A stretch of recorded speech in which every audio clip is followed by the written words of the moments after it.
If you're mopping floors in the wintertime and you're trying to break through that annoying salt residue and you're not using a salt rinse, you are wasting your time. So let me explain what I mean by wasting your time. You see this residue right here. This was after it was mopped without a salt rinse.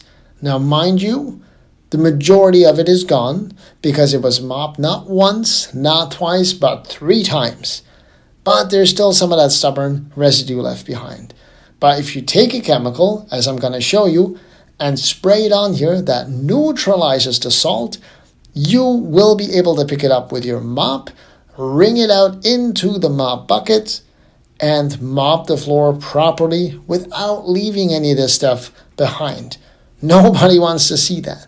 But if you don't use a salt rinse or a winter rinse, any of these chemicals here, then you have more work to do because you have to keep mopping, wait for the floor to dry, mop again, and repeat. So this will cut your cleaning time down by a lot.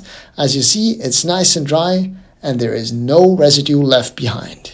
So when you go to mop, simply pour this into the mop bucket. You don't have to spray it like this. I'm just showing this to demonstrate, but just pour it into the mop bucket that you're using and mop the floor like that.